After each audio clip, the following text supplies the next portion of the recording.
America offline. The first 8 days. A modern exodus scenario. The first sign that something was wrong appeared on a Tuesday morning. At 7:13 a.m., people across the Northeast began noticing small disruptions. Debit card transactions were timing out. Cell phone service became unreliable. Traffic lights blinked and then went dark. Most assumed it was just another outage. By noon, nobody was laughing. News reports confirmed that a massive cyber attack had struck critical infrastructure throughout the northeastern United States. The power grid was unstable. Communication networks were failing. Banking systems were offline. Government officials promised the issue would be resolved quickly. Most people believed them. They shouldn't have. By sunset, millions were without electricity. The city of Boston was dark. Portions of New York City had gone black. Providence, Hartford, and dozens of smaller cities were experiencing rolling failures. Nobody knew how long it would last. The following morning, people woke up expecting the lights to return. Instead, conditions worsened. ATMs displayed error messages. Credit cards were declined. Gas stations could not process payments. Many stations simply shut their doors. Supermarkets remained open for a few hours, accepting cash only. The shelves emptied almost immediately. Parents filled carts with whatever remained: bread, peanut butter, canned vegetables, formula, diapers, water. Arguments broke out in checkout lines. Some became fights. Police responded throughout the day, but calls for service were increasing faster than departments could handle. At hospitals, backup generators kept life support systems running, but generators require fuel. Fuel deliveries had stopped. Emergency managers knew the clock was ticking. Nursing homes faced similar challenges. Many residents depended on electrically powered medical devices. Staff members worked around the clock, trying to keep patients comfortable as temperatures inside the buildings began to rise. Meanwhile, in apartment buildings throughout the cities, refrigerators and freezers were warming. Food spoiled, milk soured, frozen meat thawed. Families began consuming everything they could before it went bad. By day 3, the situation changed dramatically. EBT systems remained offline. For thousands of families, food assistance benefits had become inaccessible overnight. The same was true for many government aid programs. People who had relied on weekly purchases suddenly had no way to buy anything. Parents stared into empty refrigerators. Many had children asking when they would eat again. Formula became almost impossible to find. Desperate parents drove from store to store searching for baby supplies. Most stores were closed. The few that opened were stripped bare within minutes. Rumors spread constantly. A convoy of supplies was coming. The government would restore power tonight. The banks would reopen tomorrow. None of it was true. The uncertainty became its own form of fear. By day 4, law enforcement agencies were overwhelmed. Officers were dealing with thefts, assaults, traffic accidents, and welfare checks simultaneously. Many officers had families of their own to worry about. Some departments reported staffing shortages as personnel stayed home to protect loved ones. The city began to change. The first broken windows appeared. Then came organized looting. Groups targeted pharmacies, electronics stores, liquor stores, convenience stores. As darkness fell each night, entire sections of the city became dangerous. People who had never considered owning a firearm suddenly wished they had one. Others barricaded apartment doors with furniture. Some simply prayed. Outside the city, life was different. Not normal, but different. Nearly 60 miles north, the Walker family watched events unfold from their rural homestead. The family had gathered there on day 2. Parents, adult children, grandchildren. Everyone understood the situation was becoming serious.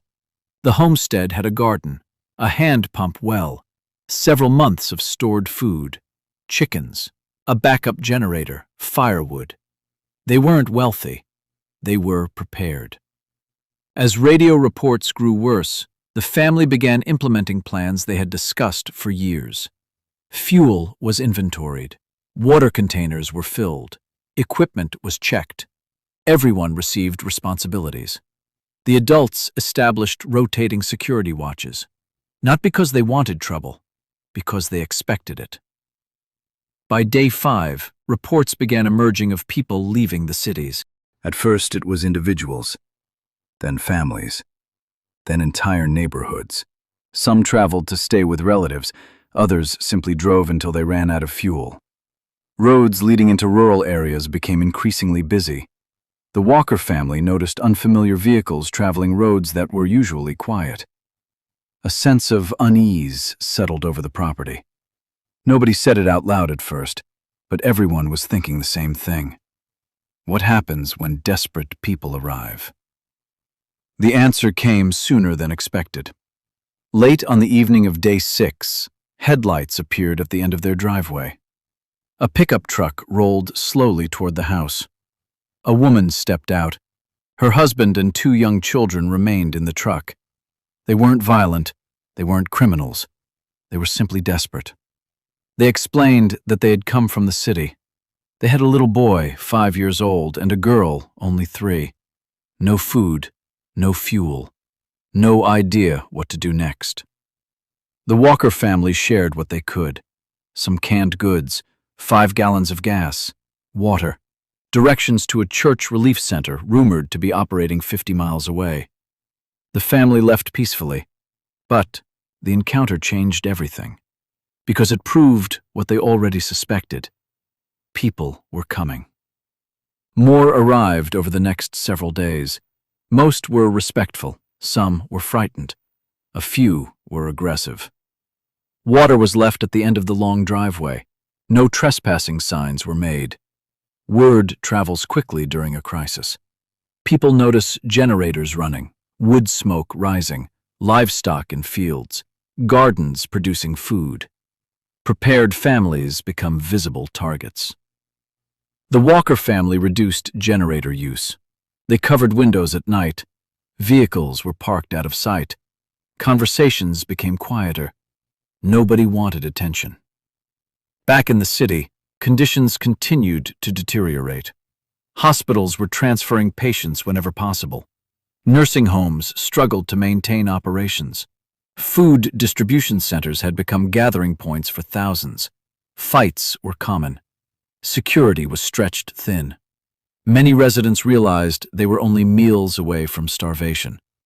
A hard truth was becoming impossible to ignore.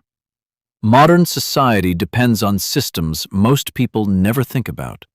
Electricity, communications, transportation, banking, supply chains.